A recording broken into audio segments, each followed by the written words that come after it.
तो भाई लोग कैसे हो। आज मैं आप लोग के लिए लेके आया हूँ कनकपुरी की राजकुमारी। चलो कहानी स्टार्ट करते हैं।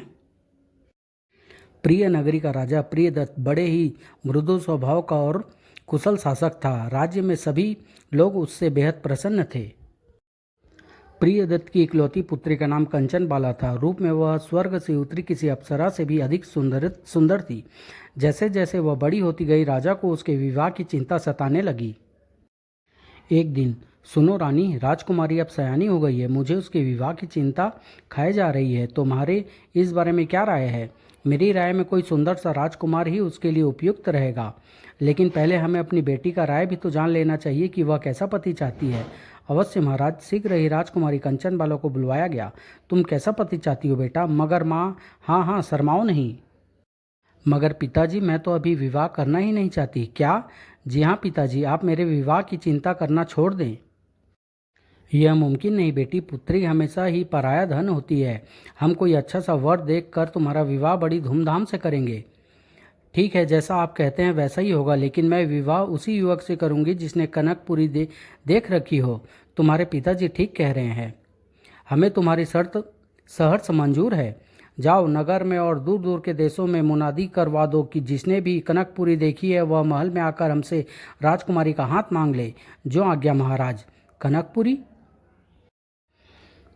तुमने कहीं सुनी है कनकपुरी? नहीं। तुमने? नहीं, मैंने भी नहीं सुनी। अवश्य ही कनकपुरी में कोई भेद छिपा है, अन्यथा महाराज इतनी बड़ी शर्त कदापि नहीं रखते। आप ठीक कहते हैं महामंत्री जी, न जाने यह कनकपुरी कहाँ होगी। अगले दिन सुबह सुबह ही नगर में मुनादी का ढाल गूंजने लगा। सुनो सुनो, राजा का ऐलान सुनो, कनकपुरी को देखने वाला पुरुष महाराज से आकर राजकुमारी का हाथ मांग ले।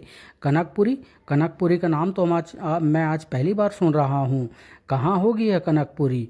मैं भी देश विदेश घुमा हूँ, मगर कनकपुरी? लगता है महाराज प्रियदत्त राजकुमारी को आजीवन कुंवारी ही रखना चाहते हैं। प्रिय नगर में ही रत्नभूषण नाम का एक स्वस्थ व जवान युवक रहता था। उसके बारे में प्रसिद्ध था कि वह जिस चीज़ के पीछे पड़ जाए उसे प्राप्त करके ही रहता था। वाह, इस बार की यात्रा में बहुत अच्छा व्यापार हुआ। माँ सुनेगी तो फुली न समाएगी। माँ, आ हा बेटा, तू आ गया? हाँ माँ, और तुम्हारे आशीर्वाद से इस बार मेरा कपड़े का व्यापार भी खूब चला। जीते रहो बेटा। बस अब तो मेरी अंतिम इच्छा भी तू पूरी कर दे। कैसी इच्छा माँ? घर में एक सुंदर एवं सुशील बहू ले आ। उसके बाद मुझे तेरी कोई चिंता न रहेगी। ओह माँ, तुम तो बस। तूने कुछ सुना बेटे? आजकल शहर में सिर्फ कनकपुरी के ही चर्चे हैं। ओह, मैंने दूसरे शहर में भी सुना था माँ। क्या यह सच है? हाँ बेटा, मगर आज 15 दिनों बाद भी ऐसा व्यक्ति नहीं मिला जिसने कनकपुरी देखी हो। तूने सुना है कहीं? सुना तो सुनी होती तो जाकर महाराज से राजकुमारी का हाथ ना मांग लेता। राजकुमारी बहुत भली लड़की है, काश उस जैसी ही कोई तेरी दुल्हन बनती। उस जैसी क्यों माँ, वही क्यों नहीं? ये तू क्या कह रहा है बेटे? क्या ऐसा संभव है? क्या एक राजकुमारी? हाँ माँ, अभी अभी मेरे दिमाग में एक योजना आई है। कैसी योजना है रे? मैं सोचता हूँ कि जब 15 दिनों में भी किसी ने कनकपुरी को देखी हुई होने का दावा नहीं किया है तो इसका मतलब है कनकपुरी कहीं है ही नहीं। अगर मैं महाराज से जाकर कहूँ कि मैंने कनकपुरी देखी है तो वे प्रसन्नतापूर्वक राजकुमारी का हाथ मेरे हाथों में दे देंगे। मगर यह तो धोखा होगा। जब जनकपुरी कहीं है ही नहीं तो इसमें धोखा कैसा माँ? मुझे तो डर लग रहा है, कहीं महाराज को हकीकत का पता चल गया तो। तुम बेकार ही मत घबराओ माँ, बस अब दुल्हन के स्वागत की तैयारियां करो। मैं अभी महाराज के पास जाता हूँ। राजमहल पहुंचकर महाराज से जाकर कहो कि मैंने कनकपुरी देखी है। बहुत अच्छा हुजूर। दरबान ने महल के भीतर जाकर महाराज को सूचना दी तो ओह, उसे तुरंत ही सम्मानपूर्वक अतिथि कक्ष में ले आओ। जी महाराज। दरबान के जाने के पश्चात आखिर इतने दिनों के बाद कोई तो आया जिसने कनकपुरी देख रखी है। हमें तुरंत ही अतिथि कक्ष की ओर चलना चाहिए। कहो युवक, तुम कौन हो और तुमने कनकपुरी कहाँ देखी? मेरा नाम रत्नभूषण है महाराज। कपड़े के व्यापार के सिलसिले में मैं अक्सर ही देश विदेश घूमता रहता हूँ। इसी दौरान मैंने खूबसूरत फूलों की नगरी कनकपुरी देखी। तुमने कनकपुरी में क्या क्या देखा युवक? मैंने वहाँ सुनहरी नदी देखी, ऊंचे ऊंचे पर्वत, उनसे निकलते झरने देखे और बस बस रहने दो पिताजी, इस व्यक्ति ने कनकपुरी बिल्कुल नहीं देखी। इसे धक्के देकर महल से बाहर निकाल दीजिए। इसकी ये मजाल हमें धोखा दे। राजा की आज्ञानुसार सैनिकों ने रत्नभूषण को धक्के मारकर बाहर निकाल दिया। बड़ा आया कनकपुरी देखने वाला, हा हा हा, आह आह, आज बहुत बेइज्जती हुई। अब क्या करूं, दिखाऊं क्या, मुंह दिखाऊंगा माँ को। मगर समझ में नहीं आता कि राजकुमारी ने ऐसी बेतुकी शर्त रखी क्यों। क्या उसने देखी है कनकपुरी? जरूर उसने देखी होगी। कनकपुरी कहीं तो होगी ही। मैं इस समय प्रण लेता हूँ कि जब तक कनकपुरी को ढूंढ कर राजकुमारी को अपनी दुल्हन न बना लूंगा, माँ को अपनी मनहूस शक्ल हरगिज नहीं दिखाऊंगा। और वह कनकपुरी की तलाश में निकल पड़ा। चलते चलते जंगल में बनी एक कुटिया पर नजर पड़ते ही वह चौंक कर रुक गया। इस निर्जन जंगल में यह कुटिया, अवश्य ही इसमें कोई रहता होगा, चलकर देखना चाहिए। ओह, यह तो कोई पहुंचे हुए महात्मा लगते हैं, मुझे इनकी शरण में जाना चाहिए। कुछ देर बाद जब महात्मा ने अपनी समाधि तोड़ी तो रत्नभूषण ने उन्हें सारी कहानी कह सुनाई। अब आपका ही सहारा है बाबा, मेरी मदद कीजिए। हम तुम्हारे कार्य करने के दृढ़ दृढ़ संकल्प से प्रसन्न हुए बच्चा, परंतु कनकपुरी तो हमने भी कहीं नहीं देखी। हाँ, अगर तुम राम वन जाकर केसधारी बाबा से मिलो तो वे अवश्य ही तुम्हारी मदद करेंगे। तो मुझे वहाँ तक पहुँचने का कोई उपयुक्त मार्ग बताएं महाराज। तो सुनो, यहाँ से 1000 कोस दूर उत्तर की और काले पर्वत के पीछे राम वन है, जहाँ केसधारी बाबा का निवास है। मुझे अब आज्ञा दीजिए महाराज। और रत्नभूषण रामवन की ओर चल पड़ा। 7 दिन तक लगातार चलता हुआ वह एक भयानक जंगली जानवरों से भरे जंगलों में पहुंच गया। उफ, लगता है पूरा जंगल ही भयानक जंगली जानवरों से भरा पड़ा है। मुझे सावधान रहना पड़ेगा। वही हुआ जिसका उसे डर था। ओह, तेंदुआ! अभी रत्नभूषण संभल भी न पाया था कि तेंदुए ने उस पर आक्रमण कर दिया। आह! नीचे गिरते ही उसने तुरंत तलवार म्यान से बाहर निकाली और तेंदुए पर टूट पड़ा। अब तू नहीं बच सकता दुष्ट। उस खतरनाक तेंदुए को मौत के घाट उतारने के बाद वह पुनः आगे बढ़ चला। शायद वही काला पर्वत है। उसका अनुमान बिल्कुल ठीक निकला। जब वह काले पर्वत से नीचे उतरा तो उसने एक कुटिया के बाहर तपस्या में लीन बाबा केसधारी दिखाई दिए। यही है वह बाबा केसधारी, मेरी यात्रा सफल रही। ओम नमः शिवाय। वह बाबा केसधारी के निकट पहुंच उनकी समाधि टूटने का इंतजार करने लगा।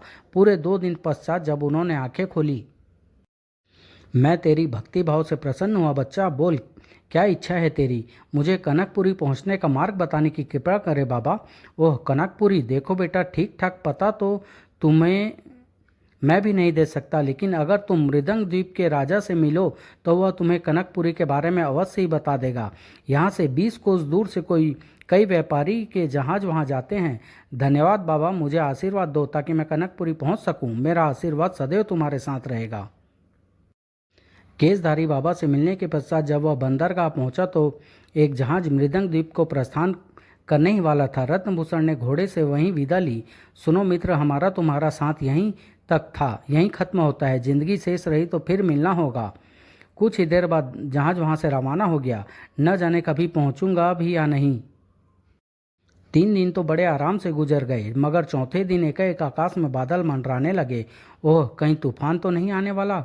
भगवान न करे ऐसा हो। वही हुआ जिसका डर था। पाल को खोल दो मूर्खो। मगर तभी उफ, अब मुश्किल है। कप्तान ने जहाज को बचाने के बहुत बहुत प्रयत्न किया, परंतु भयानक लहरों के ने जहाज को अपने आगोश में ले लिया। पर पानी में हाथ पैर मारते रत्नभूषण को जहाज का एक टूटा हुआ तख्त दिखाई पड़ गया। आहा, अगर वह तुरंत मेरे हाथ लग जाए तो जान बच सकती है। तभी एक ऊंची लहर ने उसे उस तख्ते के ऊपर ला पटका। उसे तख्ते के सहारे वह एक अनजानी मंजिल की ओर बढ़ता चला गया। तुरंत तख्ते पर लेटे लेटे न जाने कब उसकी आंख लग गई। तूफान भी अब शांत हो चुका था। जब उसने दोबारा आंख खोली तो उसने खुद को एक बिल्कुल वीरान जगह पर पाया। यह मैं कहाँ आ पहुँचा हूँ? उफ, न जाने मेरे बाकी साथियों का क्या हुआ होगा। इस द्वीप में घूमकर देखा जाए कि यहाँ कोई रहता भी है या नहीं। शायद मैं बेकार ही भटक रहा हूँ। लगता है यह द्वीप बिल्कुल निर्जन है। तभी अरे, यह आवाज़ें कैसी? इस वृक्ष पर चढ़कर देखता हूँ। शीघ्र ही नरभक्षी जंगली।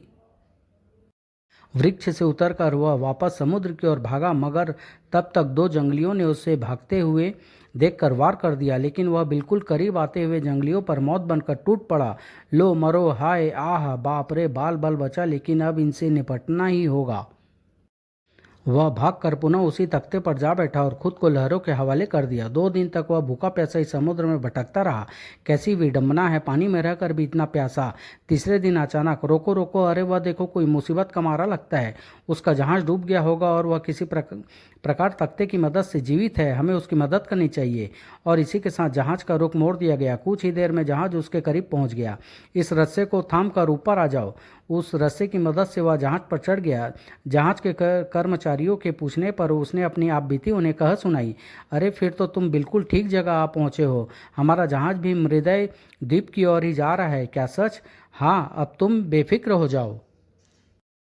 मृदंग द्वीप पहुंचकर वह पूछता हुआ व्यापारियों के राजा तक जा पहुंचा और उन्हें सारी कहानी कह सुनाई। सुनने के पश्चात राजा ने कहा, वैसे तो मेरे जहाज दूर दूर तक जाते हैं, मगर आज तक मैंने कभी कनकपुरी का नाम नहीं सुना। ओह, फिर तो मेरी यह आस भी बेकार हो गई। परेशान मत हो मुसाफिर, हमें उम्मीद है कल जपंग द्वीप में लग रहे आषाढ़ के मेले में अवश्य ही तुम्हें जनकपुरी का पता चल जाएगा। जपंग द्वीप का मेला? हाँ हाँ युवक, वो यह मेला हर साल लगता है और दूर दूर से लोग इस मेले को देखने आते हैं। हम आज शाम को ही प्रस्थान करने वाले हैं। शाम होते ही हम जपंग द्वीप कब पहुंचेंगे? कल सुबह ही मुसाफिर। वह सामने क्या है महाराज? समुद्र में उगा हुआ एक बड़ का वृक्ष। उसकी शाखाएं 10 मील दूर तक फैली हुई है। यही नहीं, इस वृक्ष के नीचे एक भयानक भंवर भी है। अगर कोई जहाज उस और फंस जाए तो फिर उसके लौट आने का सवाल ही नहीं उठता। अभी उसने इतना ही कहा था कि तेज हवा चलने लगी। जहाज हमारे नियंत्रण से बाहर होकर उस भयानक भंवर की ओर बढ़ रहा है महाराज। क्या? देखते ही देखते जहाज उस वृक्ष के भयंकर भंवर में फंस गया और डूब गया। लेकिन रत्नभूषण के हाथ में उस विशालकाय वृक्ष की एक टहनी आ गई थी। राजा ने भी बहुत कोशिश की मगर डूबने से बच न सका। आह आह, मेरे कारण पहले एक जहाज डूबा, फिर दूसरा। मेरे कदम ही मनहूस है। लगता है मैं कभी कनकपुरी नहीं पहुंच पाऊंगा और अब इस वृक्ष पर ही मेरी भी कब्र बन जाएगी। और वह उसी वृक्ष की एक डाल पर बैठ ऊँघने लगा। शाम को एकाएक तीव्र शोर के कारण उसकी आंखें खुली और हे ईश्वर, इतने विशाल पक्षी! अगर इन्हें मेरी गंध लग गई तो मेरी खैर नहीं। जानते हो पक्षीराज, आज मैं कनकपुरी गया था। वास्तव में उससे खूबसूरत जगह मैंने आज तक नहीं देखी। ओह, तब तो हमें वहां तक पहुंचने का रास्ता बताओ। कल हम भी वहीं जाएंगे। रत्नभूषण उन पक्षियों को मनुष्य की बोली बोलता देखकर दंग रह गया। बोलने वाला पक्षी? शायद अनजाने ही मेरी कनकपुरी पहुंचने की इच्छा पूरी होने वाली है। फिर वे बेसब्री से पक्षीराज के वहां से उड़ने का इंतजार करने लगा। रात के अंतिम प्रहर के शुरू होते ही वह पक्षी जैसे ही उड़ने को तैयार हुए, रत्नभूषण पक्षीराज की टांग से चिपक गया। उस विशालकाय पक्षी के कनकपुरी की धरती पर उतरते ही रत्नभूषण फुर्ती के साथ पक्षी से दूर हट गया और एक वृक्ष की ओट में हो गया। पक्षी के जाने के बाद रत्नभूषण वृक्ष के पीछे से बाहर निकला। यहाँ तो कोई दिखाई नहीं पड़ रहा। तभी धरती के मनुष्य का यक्षों की धरती कनकपुरी पर स्वागत है। तुम कौन हो मित्र? यक्षों के राजा के दूत तुम्हें लेने आए हैं। महाराज ने तुम्हें याद किया है। ओह, प्रणाम महाराज, हम तुम्हारा स्वागत करते हैं युवक। आज यहाँ पहुंचकर तुमने हमारी वर्षों से मृत इच्छाओं को पुनर्जीवित कर दिया है। युवक, मैं समझा नहीं महाराज। सुनो बेटे, वर्षों पहले एक ऋषि के शाप के कारण हमारी बेटी हमसे बिछड़ गई थी। तब ऋषि ने ही हमें बताया था कि जिस दिन कोई मनुष्य हमारे देश को कदम रखेगा उसी दिन हमें हमारी बेटी वापस मिल सकेगी और मुझे उसका विवाह भी उसी मनुष्य के साथ करना होगा। आज मेरे व नगर वासियों के लिए जश्न की शाम होगी। सैनिकों, जाओ, सारे नगर को दुल्हन की तरह सजाओ। हर रास्ते पर फूल बिछा दो। आज हमारी बेटी हमें मिलने वाली है। जो आज्ञा महाराज। लेकिन महाराज, मैं तो अब शीघ्र ही प्रिय नगरी पहुंचना चाहता हूं। ऐसा कैसे हो सकता है? अब तो राजकुमारी से विवाह के पश्चात ही तुम अपने देश वापस लौट सकते हो। तब तक तुम्हें हमारे सैनिक कनकपुरी की सैर कराएंगे। जैसी आपकी इच्छा। सैनिकों, इन्हें किसी प्रकार की कोई कष्ट न होने पाए। आप बेफिक्र रहें महाराज। घूमते घूमते एकाएक रत्नभूषण की निगाह एक संगमरमर की मूर्ति पर पड़ी। अरे वाह, क्या बढ़िया मूर्ति है! मैं उसे करीब से देखना चाहता हूँ। क्षमा करें, उस तरफ जाने की इजाज़त किसी को नहीं है, लेकिन मैं वहाँ जाकर ही रहूँगा। उस मूर्ति की शक्ल देखते ही वह आश्चर्यचकित रह गया। प्रिय नगर की राजकुमारी कंचनबाला की मूर्ति, और यहाँ यह क्या रहस्य है? और यह घोड़ा भी शायद राजकुमारी का ही है। और उसने जैसे ही घोड़े को छुआ वह तालाब में जा गिरा। फिर जब उसने पानी में से सर बाहर निकाला, जिस किसी ने भी कनकपुरी देखी हो वह राजा से मिले। अरे, तो क्या मैं वापस प्रिय नगरी आ पहुंचा हूँ? चलो यह भी अच्छा हुआ, वरना जब यक्षों की राजकुमारी लौट आती तो उनसे शादी से इनकार करने पर न जाने मेरे साथ क्या सुलूक किया जाता। अरे रुको भाई, मैं अभी अभी कनकपुरी देख कर आ रहा हूँ, मुझे महाराज के पास ले चलो। ठीक है, चलो। राजमहल के भीतर, क्या तुम सच कह रहे हो? जी हाँ महाराज, वह कहता है कि मैं अभी अभी कनकपुरी से ही लौटा है। जाओ, उसे तुरंत हमारे सामने हाजिर करो। जी, जो हुक्म। रत्नभूषण को राजा के सम्मुख पेश किया गया। अरे, तुम तो एक बार पहले भी कनकपुरी देखने का दावा कर चुके हो। लगता है बाहर की आज़ादी तुम्हें अच्छी नहीं लगती। इस धोखेबाज को फौरन ही काल कोठरी में डलवा दीजिए महाराज। इस दुष्ट के लिए अब यही सजा उपयुक्त रहेगी। मगर महाराज, मेरी बात तो सुनिए, मैंने कनकपुरी देखी है। हम कुछ सुनना नहीं चाहते। सैनिकों, इसे तुरंत पकड़कर काल कोठरी में डाल दो। मैं काल कोठरी में जाने को तैयार हूँ, मगर जाते जाते एक बार राजकुमारी जी से एक प्रश्न पूछना चाहता हूँ। पूछो युवक। मैं यह जानना चाहता हूँ कि कनकपुरी में तालाब के किनारे आपकी पत्थर की मूर्ति और घोड़े का क्या रहस्य है? यह सुनते ही राजकुमारी एक प्रसन्न हो उठी और बोली, इसे छोड़ दीजिए पिताजी, इसने सचमुच कनकपुरी देख ली है। क्या? अब तुम्ही से होगा मेरा विवाह? नहीं पिताजी, इस मनुष्य के कनकपुरी देख आने के बाद अब ऋषि का शाप भी खत्म हो चुका है। नहीं, रत्नभूषण ने कनकपुरी में जो पत्थर की सफ़ेद मूर्ति देखी थी वही मेरा त्यागा हुआ शरीर है, जिससे अब मुझे इस शरीर का त्याग कर पुनः प्रवेश करना है। इसलिए मैं विवाह नहीं करना चाहती थी, पर आप ही की जीत पर मुझे यह शर्त रखनी पड़ी। मगर मैं जानती थी कि यह युवक उस शर्त को पूरी कर मुझे श्राप से मुक्ति दिलाएगा। अब तो हर हालत में मुझे लौटना ही होगा। लेकिन अब मुझे क्या करना होगा? मेरे यहाँ से जाते ही तुम मेरा नाम लेकर मुझे याद करना। तुम खुद को कनकपुरी में पाओगे। हमारा विवाह भी अब वहीं होगा। कहने के साथ ही राजकुमारी वहीं बेहोश होकर गिर पड़ी। आह! बाद में राजवैद्य ने राजकुमारी की मृत्यु की पुष्टि की और अगले ही पल रत्नभूषण ने राजकुमारी को याद किया। मुझे अपने पास बुला लो राजकुमारी। अगले ही पल, अरे क्या यही आपकी बेटी है? हाँ। यह सब क्या चक्कर है महाराज, क्या मैं जान सकता हूँ? क्यों नहीं, दरअसल मेरी बेटी पहले बहुत चंचल थी। इसी चंचलता में आकर उसने एक बार एक ऋषि को अनादर कर दिया, जिससे उसने मृत्युलोक में मनुष्य योनि में जन्म लेने का श्राप दे दिया। काफ़ी क्षमा मांगने पर ऋषि ने बताया कि इसके विवाह के समय आने पर सब ठीक हो जाएगा। अतः मनुष्य योनि में राजा प्रियदत्त के घर जन्म लेने के बाद जब विवाह का समय आएगा तो आगे तुम सब कुछ जानते ही हो।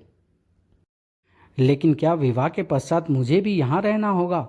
हाँ राजकुमार, और हम जानते हैं कि तुम्हारी एक माँ भी है, तुम उसे भी यहीं ले आना। फिर कुछ दिनों बाद रत्नभूषण और राजकुमारी का विवाह बड़ी धूमधाम से हो गया। तो बच्चों, देखा तुमने, अगर प्रयास किया जाए तो असंभव कार्य भी संभव बन जाते हैं। समाप्त। प्लीज़ स्टोरी कैसी लगी कमेंट्स में अवश्य बताएं।